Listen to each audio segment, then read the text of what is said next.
नमस्कार दोस्तों केजरीवाल के राजनीतिक जीवन में रामलीला मैदान की बहुत अहमियत है। दोस्तों, इसी मैदान पर खड़े होकर उन्होंने एक सपना देखा, एक राजनीतिक पार्टी बनाने का, एक बड़ा नेता बनने का। दोस्तों, केजरीवाल ने अन्ना हजारे की सलाह को दरकिनार कर दिया, उनकी अनदेखी की। उनका कहना था कि केजरीवाल को राजनीतिक पार्टी नहीं बनानी चाहिए, आंदोलन का फ़ायदा नहीं उठाना चाहिए। लेकिन दोस्तों, उन्होंने ये बात नहीं मानी और एक पार्टी बनाई। दोस्तों, इस आंदोलन के दौरान उन्हें बहुत से साथी मिले जो एक नेता के रूप में उनके साथ खड़े हुए। उन्हें ऐसे बहुत से कार्यकर्ता मिले जिन्होंने पार्टी खड़ी करने में, बनाने में उनका सहयोग किया। दोस्तों, इन लोगों की मदद से इन्होंने पार्टी बनाई, चलाई और उससे सत्ता भी हासिल की। दोस्तों, क्योंकि उसमें कुछ ऐसे चेहरे थे जिनको जनता जानती थी, जिनकी जनता में एक पहचान थी, एक सम्मान था, और उन लोगों की वजह से केजरीवाल ने एक पार्टी खड़ी की। दोस्तों, जन लोकपाल के नाम पे चलाए गए आंदोलन के कारण उन्हें जनता में जो समर्थन मिला था वो उनकी पार्टी को मिला। एक अपार समर्थन जनता का हासिल हुआ, उन्हें जनता में पहचान मिली और जनता में लोगों को उनके प्रति विश्वास था। उनका कहना था, हम सत्ता परिवर्तन के लिए नहीं आए, हम व्यवस्था परिवर्तन के लिए आए हैं। और उनका कहना था कि हम एक आम आदमी की तरह पार्टी चलाएंगे। इसके अलावा दोस्तों, वो भ्रष्टाचार को ख़त्म करने का वायदा करके आए। उनका कहना था कि हम राजनीतिक जीवन से भ्रष्टाचार ख़त्म कर देंगे। उनका कहना था कि हमारे नेता, हमारे कार्यकर्ता एक आम आदमी की तरह रहेंगे। हम वीआईपी कल्चर को राजनीति से ख़त्म कर देंगे। हमारे नेता कोई भी पुलिस सुरक्षा नहीं लेंगे। हमारे नेता बड़ा बंगला नहीं लेंगे। हमारे नेता एक आम लोगों के बीच में आम जिंदगी बिताएंगे। हम बड़ी गाड़ी नहीं लेंगे, सरकारी गाड़ी नहीं लेंगे, हम आम जीवन बिताएंगे।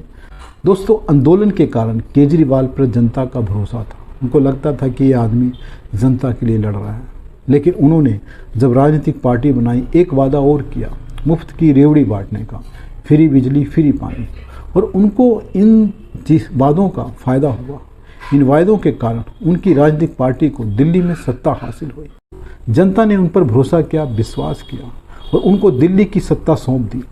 लेकिन दोस्तों, उनके सामने एक समस्या आई कि वो लोकसभा का इलेक्शन भी लड़े, लगभग 400 सीटें। लेकिन उनको सिर्फ 4 सीटों पर सफलता मिली, वो भी पंजाब में। बेशक उन्हें दिल्ली में सफलता मिल गई, वो मुख्यमंत्री बन गए। लेकिन उन्हें एहसास हुआ कि देश का प्रधानमंत्री बनना है मुझे, और इसके लिए पूरे देश में संगठन खड़ा करना पड़ेगा, कार्यकर्ता जुटाने पड़ेंगे, नेता लाने पड़ेंगे। उन्होंने देख लिया कि जनता में सिर्फ थोड़े से समर्थन से बात नहीं बनती, जनता को अपनी बात पहुंचानी पड़ती है। इसके लिए संगठन चाहिए, नेता चाहिए, कार्यकर्ता चाहिए, और इसके लिए बहुत सारा पैसा चाहिए। दोस्तों, इसलिए उन्होंने पैसे के जुगाड़ के लिए एक अलग रास्ता अख्तियार किया। पहले चंदे की बात की कि हम चंदे के, जनता के पैसे से ही पार्टी बनाएंगे। लेकिन जब उन्हें लगा कि इस पैसे से बात नहीं बनने वाली, तो उन्होंने करप्शन का रास्ता चुना, उस भ्रष्टाचार का रास्ता चुना जिसके खिलाफ लड़ते हुए उन्होंने पार्टी बनाई थी, आंदोलन किया था। दोस्तों, भ्रष्टाचार के सहारे उन्होंने कई राज्यों में चुनाव लड़ा, और लेकिन ये भ्रष्टाचार छुप नहीं पाया। और उनके 2 मंत्री आज भ्रष्टाचार के कारण, करप्शन के कारण जेल में बंद हैं, मनीष सिसोदिया और सत्येंद्र जैन। जो उन्होंने चेहरे पे नकाब ओढ़ रखा था एक ईमानदार पार्टी का, ईमानदार नेता का, वो उतर चुका है। जनता जान चुकी है कि ये केजरीवाल जी और इनके नेता भी करप्ट हैं, भ्रष्ट हैं, और पार्टी की तरह। जो 2 नेता इनके भ्रष्टाचार के कारण, करप्शन के कारण जेल में बंद हैं, दोस्तों, उनको ये कट्टर ईमानदार बोलते थे, भगत सिंह की औलाद बोलते थे इनको भारत रत्न देना चाहिए। और ऐसे नेता कोर्ट से जमानत नहीं ले पा रहे हैं। कोर्ट उनको गुनाहगार मानता है। कोर्ट का मानना है कि अगर ये बाहर गए सबूतों के साथ छेड़छाड़ करेंगे, गुहाओं को डराएंगे, लेकिन इसलिए उनको जमानत कोर्ट नहीं दे रहा है। हाँ, ये बेशक हल्ला मचा रहे हैं कि मोदी सरकार ने झूठे केस में उनको अंदर कर रखा है, जेल में डाल रखा है, झूठे केस लगा रखे हैं, हमसे बदला ले रहे हैं, उनके काम से डर कर उनको जेल में डाल रखा है ताकि वो काम करेंगे तो मोदी सरकार का नाम खराब होगा कि हम अच्छा काम कर रहे हैं, वो ख़राब काम कर रही हैं। दोस्तों, वैसे तो एक प्रधानमंत्री, एक मुख्यमंत्री के काम का कोई भी तुलना नहीं की जा सकती, कैसे भी तुलना नहीं की जा सकती कि प्रधानमंत्री का काम अलग होता है, मुख्यमंत्री का अलग होता है। वो भी एक छोटे से राज्य का जो 2 करोड़ की जनसंख्या और 140 करोड़ की जनसंख्या वाले प्रधानमंत्री का मुकाबला नहीं हो सकता। और वो भी एक ऐसे आधे राज्य से जो केंद्र शासित प्रदेश है। दोस्तों केजरीवाल कहते हैं कि उनके पास 100 मनीष सिसोदिया हैं, 100 सत्येंद्र जैन हैं, अगर 2 बंद हो गए तो कोई बात नहीं, हम और ले आएंगे। लेकिन दोस्तों सवाल उठता है कि अगर 100 आपके पास हैं तो आप इतने परेशान क्यों हैं। दोस्तों परेशानी की बात यह है कि मनीष सिसोदिया और सत्येंद्र जैन जेल में बेशक हैं, बेशक उन्हें गुनाहगार बताया जा रहा है, लेकिन उनके तार केजरीवाल से जुड़ रहे हैं। केजरीवाल को पता है कि उन्हीं के रास्ते चलते हुए पुलिस, ईडी, सीबीआई एक दिन केजरीवाल तक भी पहुंच जाएगी, इसलिए वो डरे हुए हैं। इसलिए वो कह रहे हैं कि हमारे पास 100 सत्येंद्र जैन हैं, 100 मनीष सिसोदिया हैं। जैसे कोई बोरी में पड़े हुए ढेर सारे, बोरी में हाथ डालेंगे, एक निकाल लेंगे, एक और निकाल लेंगे। केजरीवाल का ये कहना अपनी हताशा, निराशा को दिखाता है। वो जान चुके हैं कि वो दोनों बाहर नहीं आने वाले, इसलिए उनका ये कहना है कि मेरे पास 100 पड़े हैं। दूसरी बात दोस्तों, रामलीला मैदान ये देख रहा है कि जिस आदमी ने भ्रष्टाचार के खिलाफ आंदोलन किया था, जन लोकपाल की बात कर रहा था, जो आदमी भ्रष्टाचार ही नेताओं के पोल खोल रहा था, उनको चोर बता रहा था, आज वो खुद ही भ्रष्टाचार में लिप्त हो गया। आज उसके नेता भ्रष्टाचार में पकड़े जा रहे हैं। 2 नेता जेल में हैं। पंजाब में कितने ही मंत्री, विधायक आरोपों का सामना कर रहे हैं और कुछ जेल में भी गए हैं, कुछ उन्हें इस्तीफ़ा दिया है। रामलीला मैदान देख रहा है कि जो आदमी भ्रष्टाचार के खिलाफ लड़ रहा था, जो उससे लड़ने की बात करता था, वो अपने भाषण में जो ये महारैली हुई उसमें जो उसने दिया, उसमें उसने एक बार भी भ्रष्टाचार की बात नहीं करी, भ्रष्टाचार से लड़ने की बात नहीं करी। उसने जन लोकपाल बिल का नाम नहीं लिया। इतने दिनों से मुख्यमंत्री है, 8 साल से उसकी सरकार दिल्ली में चल रही है, लेकिन जन लोकपाल उसको कहीं दिखाई नहीं देता। दोस्तों सुप्रीम कोर्ट ने इसके हक में एक फैसला दिया कि दिल्ली में ट्रांसफ़र पोस्टिंग का अधिकार इसके पास रहेगा, केजरीवाल के पास, दिल्ली सरकार के पास रहेगा। लेकिन दोस्तों मोदी सरकार ने इसके सपने पर, इसकी खुशियों पर सिर्फ 1 हफ्ते में पानी फेर दिया। एक अध्यादेश लाकर उस अधिकार को इससे वापस छीन लिया। तब से ये बुखलाया हुआ है, परेशान है, ये हताश हो चुका है और ये चाहता है कि इस अधिकार को दोबारा हासिल किया जाए। इसके लिए पूरे देश में ये विपक्षी नेताओं के पास घूम रहा है। ये चाहता है कि अध्यादेश वापस हो जाए और इस अध्यादेश को लागू करने के लिए जो कानून लाए उस बिल को गिरा दिया जाए। इसके लिए चाहता है कि राज्यसभा में विपक्ष इसका समर्थन करे और इस बिल को विरोध करे, इस बिल को गिरा दे। ये व्यक्ति नगरी नगरी, द्वारे द्वारे घूम रहा है, विपक्षी नेताओं से मिल रहा है जाकर, ये भगवंत मान और इसके कुछ मंत्री। दोस्तों इस मुलाकात के दौरान इसकी यही मांग है कि अध्यादेश बिल का विरोध किया जाए और उसको ख़त्म कर दिया जाए और जो दिल्ली सरकार के अधिकार मोदी सरकार ने छीन लिए हैं उनको वापस दिलाया जाए। दोस्तों इस काम के लिए, इस अध्यादेश के विरोध के लिए ये कांग्रेस का समर्थन चाहता है। इसके लिए राहुल गांधी से और मल्लिकार्जुन खड़गे से इसने वक्त मांगा है, टाइम मांगा है कि मुझे टाइम दिया जाए, मैं आपसे बात करना चाहता हूँ। लेकिन दोस्तों ये दोनों लोग इसको वक्त नहीं दे रहे हैं। इसकी आज ये औकात दिखाई जा रही है कि हम तुझे वक्त नहीं देंगे। लेकिन दोस्तों इसका दूसरा पहलू ये भी है कि कांग्रेस के आगे ये समस्या खड़ी हो गई है कि इसका समर्थन करें या ना करें। अगर समर्थन करते हैं तो कांग्रेस की राज्य इकाइयाँ इसका विरोध कर रही हैं। उनका कहना है अगर हम केजरीवाल का समर्थन करते हैं राज्यसभा में तो केजरीवाल ये कहेगा कि कांग्रेस मेरे साथ है और ये व्यक्ति राज्यों में हमारे खिलाफ लड़ रहा है। जिस व्यक्ति के खिलाफ हम राज्यों में लड़ रहे हैं, जो हमारे खिलाफ है, हमारे खिलाफ क्या क्या नहीं बोलता, हमारे नेताओं के खिलाफ बोलता है, उस व्यक्ति का समर्थन अगर हम करते हैं तो हम उसी व्यक्ति का विरोध कैसे हम राज्यों में करेंगे, हमारी पार्टी को उसका नुकसान होगा। इसलिए वो चाहते हैं कि इस बिल का समर्थन ना किया जाए केजरीवाल के फेवर में।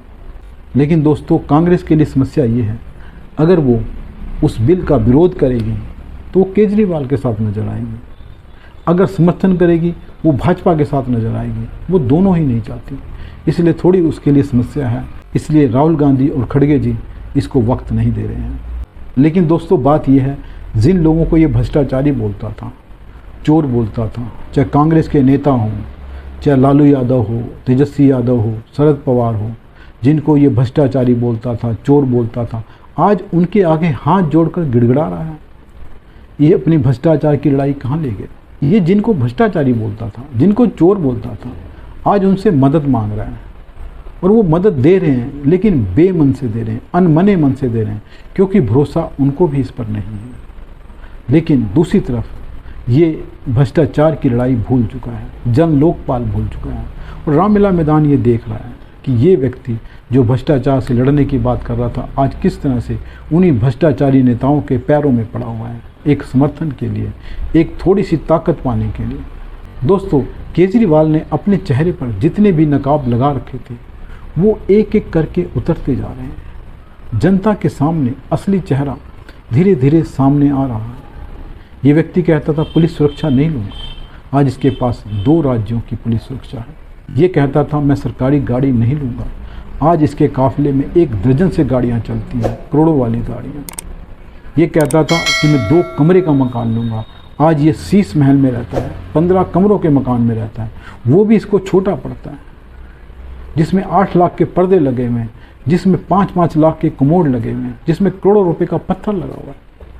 दोस्तों, जनता देख रही है कि इसके जो चेहरे हैं असली सामने आ रहे हैं, धीरे धीरे सारे नकली चेहरे उतरते जा रहे हैं। जो व्यक्ति आम आदमी की बात करता था, आज वो शीश महल से निकलता है, 15-20 गाड़ियों के काफिले में बैठता है, उसके पास 2 राज्यों की सिक्योरिटी उसके साथ चलती है, ये चार्टर्ड प्लेन में बैठकर पूरे देश की यात्रा करता है।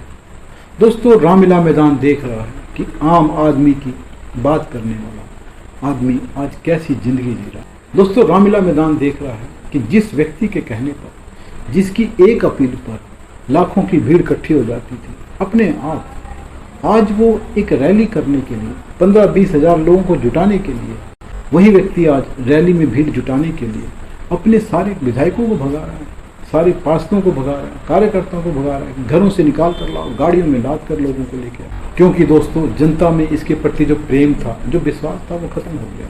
जो व्यक्ति मंच पर खड़े होकर हुंकार भरता था, आज वही बुखलाया हुआ है, हताश है, निराश है। आज उसके पास बोलने के लिए कोई मुद्दा नहीं है। वो इतनी बड़ी रैली करता है और किस लिए? एक कहानी सुनाता है, चौथी पास राजा की।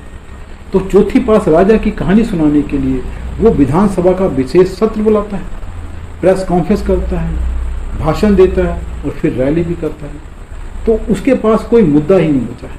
वो चौथी पास राजा के नाम पर मोदी जी को कोसता है, वो उनको कम पढ़ा लिखा बताता है, खुद को ज़्यादा पढ़ा लिखा बताता है। उसका कहना है कि देश पर शासन करने का अधिकार सिर्फ पढ़े लिखे आदमी को होना चाहिए, मोदी जी को नहीं होना चाहिए। दोस्तों, वास्तव में उसकी इस बात में कहीं ना कहीं एक आम आदमी के प्रति, एक गरीब आदमी के प्रति नफरत छिपी हुई है। इसको ये बर्दाश्त नहीं हो रहा है कि एक गरीब घर से उठा हुआ लड़का, एक चाय बेचने वाला जो गरीब घर में पैदा हुआ, जिसको किसी भी वजह, कुछ मजबूरियों के कारण पूरी तरह से शिक्षा नहीं मिल पाई, जिसको स्कूल छोड़ना पड़ा, और जो अपनी मेहनत लगन से अपनी पढ़ाई पूरी कर गया, उसको ये अनपढ़ बताता है। दोस्तों, मेरा मानना है कि ये अंदर से विशेष आदमी है, सामंतवादी सोच वाला व्यक्ति है, फ्यूडलिज्म वाला है, लेकिन बाहर से ये आम आदमी की बात करता है। इसको शीश महल चाहिए रहने के लिए, लेकिन बात करता है 2 कमरों के मकान की। दोस्तों, ये और इसके लोग जो मोदी जी का मजाक उड़ा रहे हैं, वास्तव में वो गरीब आदमी का मजाक है, आम आदमी का मजाक है, जो कम पढ़ा लिखा होता है। मेरा मानना है कि इसके मन में आम आदमी के प्रति नफरत भरी हुई है, लेकिन इसने अपनी पार्टी का नाम आम आदमी पार्टी रखा हुआ है। दोस्तों, इस मैदान ने बता दिया है केजरीवाल को कि आप मक्कारी, धूर्तता, चालाकी, धोखेबाजी, झूठ बोलकर इतनी दूर तक तो आ गए हैं। आपने एक सत्ता हासिल कर ली है, आपने एक पार्टी बना ली है, लेकिन इससे आगे नहीं जा पाएंगे।